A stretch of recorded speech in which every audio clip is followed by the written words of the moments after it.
خیر ہم سب سے پہلے بات کرتے ہیں الکندی کی۔ 9ویں صدی میں کوفہ میں پیدا ہوئے، عربی نسل کے شخص سے عربیوں کا فلسفی بھی ان کو کہا جاتا تھا۔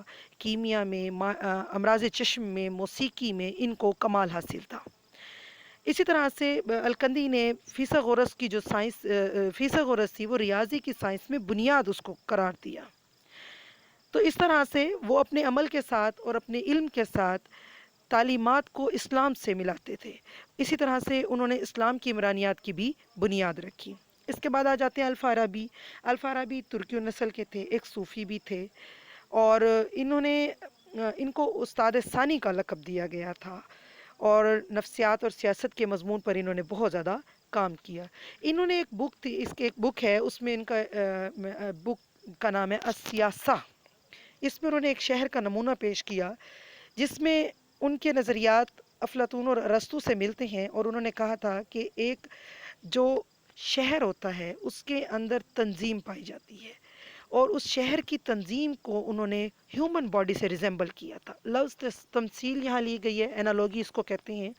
آپ جب کسی کے اصول اٹھاتے ہو اور اس کو کسی اور پہ اپلائی کر دیتے ہو تو اس کو اینالوگی یا تمثیل کہا جاتا ہے۔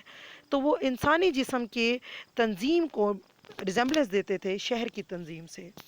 یہ خیال بالکل ایسے ہی ہے جیسے ہربرٹ سپینسر، جو کہ ایک عمرانی مفکر ہیں، انہوں نے اپنا دیا، اور انہوں نے اس ہربرٹ سپینسر کے بقول ایک معاشرہ جو ہے وہ انسانی جسم کی طرح ہے۔ جس طرح سے انسانی جسم آپ کے اعضاء آپس میں مربوط ہیں، معاشرے کے بھی اعضاء آپس میں ایسے ہی جڑے ہوئے ہیں، اور یہ سارے ادارے آپس میں مل کر ایک معاشرے کو مکمل کرتے ہیں اور اس کی ضروریات کو پورا کرتے ہیں۔ الفارابی نے اپنے ایک ماڈل سٹی کے نام پہ نظریے میں بیان کیا، ماڈل سٹی کی اگزامپل دی، اور اس میں انہوں نے ایک ناظم اعلیٰ یا ایڈمنسٹریٹر کی اہمیت بیان کی۔ انہوں نے کہا کہ کسی بھی معاشرے کے اندر، کسی شہر کے اندر ایڈمنسٹریٹر کے بغیر ایک اچھا معاشرہ تشکیل نہیں پاتا، اور اس کی اہمیت انہوں نے اس طرح سے نیریٹ کی۔ انہوں نے کہا کہ جیسے ایک انسانی جسم میں دل کا درجہ ہے، کسی بھی شہر کے اندر ناظم اعلیٰ یا جو ایڈمنسٹریٹر ہے اس کی بھی اتنی ہی حیثیت ہوتی ہے۔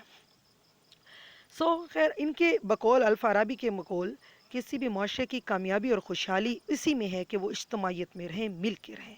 اس کے بعد ہم بات کرتے ہیں اخوان الصفا کے بارے میں۔ اخوان الصفا یہ کوئی مفکر کا نام نہیں ہے، بلکہ یہ ایک سکول کا نام ہے، ایک ایسا سکول جو بصرہ میں تقریباً 970 کے قریب قائم ہوا۔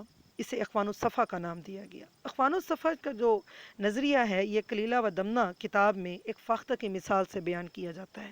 جس طرح سے ہم عموماً کبوتر کی اگزامپل دیتے ہیں کہ کبوتروں کا ایک غول شکاری کے جال میں پھنستا ہے، اور کس طرح سے وہ مل کر اس جال کو ساتھ اڑا کر سب کو محفوظ کر لیتے ہیں۔ اسی طرح سے اخوان الصفا میں آنے والے تمام طالب علم جو تھے، مختلف علوم کے حامل تھے، انہوں نے مل کر دنیا کے مسائل کو جاننے کی کوشش کی اور اس کا حل ڈھونڈا۔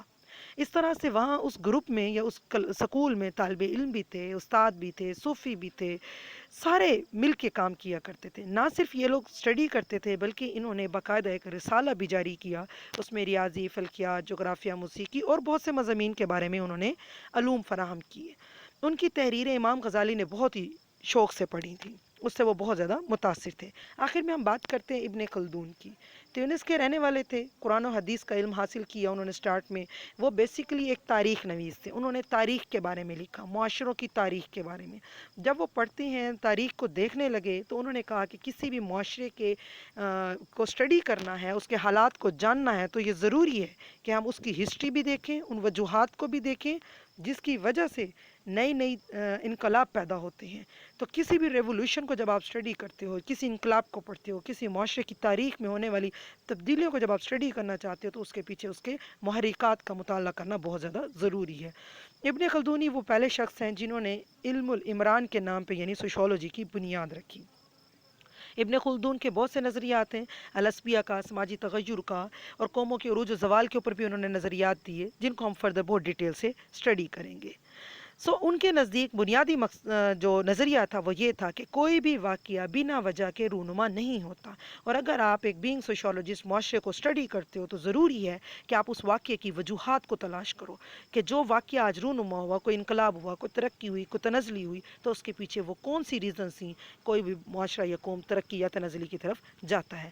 آج ہم نے کیا ڈسکس کیا؟ مغربی مفکرین اور مسلمان مفکرین کو ہم نے دیکھا کہ انہوں نے مختلف قسم کے نظریات میں معاشرے کے بارے میں کیا کہا۔ Thank you so much.